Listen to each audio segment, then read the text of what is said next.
You're fine. Hi there. Hi. My name is Leslie Burman, registered dietitian, licensed nutritionist, certified diabetes educator. I work here with the clinic with Dr. Harbour, and I'm here on Thursdays. I'm going to tell you about gut bacteria. We all have it, and it's a good thing. So we think bacteria, we have to clean everything and bleach and clean it off, but we want this bacteria. So the thing is we all have about 100 trillion gut bacteria within our digestive system, both good and not so good. The thing about it is now with COVID, we're really looking for gut bacteria because our immune system, 80% of our immune system is found within our digestive system itself. So we want to keep this great so we can reduce COVID. We can also build up our immune system. Also, what's related to gut bacteria is depression and anxiety and cancer and heart disease and autoimmune system. So there's a plethora of the reasons why we really have to give this gut a second chance. The thing is a lot of times people say, let me just take my probiotic and be good with it, but we can't. We have to have, and I'll explain more, prebiotics to help the probiotics create more of a symbiotic feeling. So they've done studies of children that have had bad gut bacteria, and they've actually had increased risks of depression and anxiety. If you've ever heard of C. diff, what's recently done now is called a fecal transplant. And a fecal transplant is exactly how it sounds. They take fecal body movements from a healthy individual into the unhealthy individual. The interesting thing is then the C. diff is resolved.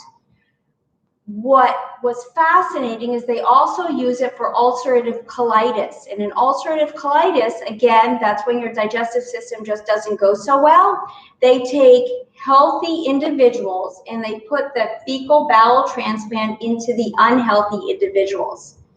So that resolved ulcerative colitis. But what they found was amazing. From the individuals that were overweight with the healthy bacteria, the people that were underweight that got this fecal transplant increased their body weight. So if I can't get you on anything else, if we eat healthier, we'll end up losing weight. So you say, well, how do I get this without this crazy fecal transplant? You can get it from food. Sauerkraut, yogurts, kimchi, this is a Korean delicacy, soy sauce, kombucha, I don't know if you've ever heard of that. This weird yogurt, it's in every grocery store, it's called kefir. So all of these are fermented. The fermentation really significantly helps your gut bacteria substantially. So you say, well, what foods do I not eat so much that will ruin this beautiful gut bacteria? Well, it's all the good stuff that you know, the processed simple sugars and saturated fats. Sweet tarts is not so sweet. Saturated fats in butters and more of like the fake processed cheeses like the Velveetas. This all will kill your gut bacteria, so you want to stay away from it. But along with this healthy, good bacteria, you need what's called a prebiotic. Many people say, well, I'm just going to take my prebiotic pill and then my probiotic pill and have my ring dings and yodels. It doesn't work that way. We really have to have this right symbiosis. So onions and garlic and leeks and Jerusalem artichokes, all these things really help manifest this good bacteria along with a plant-based protein diet. So they've done a study with people within the African culture, and some of them have strictly plant-based proteins. And then they compare the good, healthy gut bacteria to those that have wonderful plant-based proteins, except for 3 months out of the year, they have a high animal protein. And once you know it, under that time, that good, healthy bacteria was declined. But then when they compared it to the course of a year, they were able to regain this great stuff. But then they compared it to a westernized diet. And the westernized diets is all the stuff that we know and love, the burgers and the fries and the cakes and the candies and the ice cream. And then that bacteria was wah, wah, wah. So what we want to do is we want to include these foods along with some of these wonderful plant-based protein diets. This right here, you can get at any grocery store. It's a pop top, so it can be quite easy to open it up. Along the same lines, I am going to show you how, with your COVID boredom, how do I make pickles? Pickles are fermented. Anything fermented is going to help this good, healthy gut bacteria. So I went to the store and I bought this electric pot. So this way we don't burn ourselves. You can take it with a normal teapot. You just want to heat up the water along with some salt. And the recipe, I think, was set out with the newsletter. And you just kind of heat it up and you make sure it's nice and hot and all that water is turned in here. You're going to take some cucumbers, and I purchased it right over here at Fresh Market. These are the little curie cucumbers, and just a bunch of spices. And again, the spices is in that newsletter. So we're going to stick some in here. I already put in some garlic and some bay leaves and some garlic. And the trick is the yellowed mustard, and all this stuff goes into this.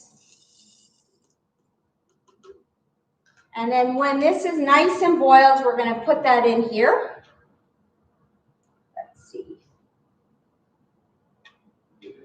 Nice and hot. We're going to stick this in.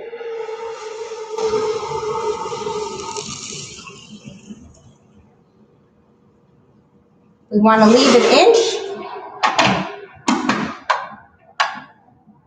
We're going to seal this up in a nice cool place for a week. After a week, we're going to open it up and let it do a burp, and then we're going to close it.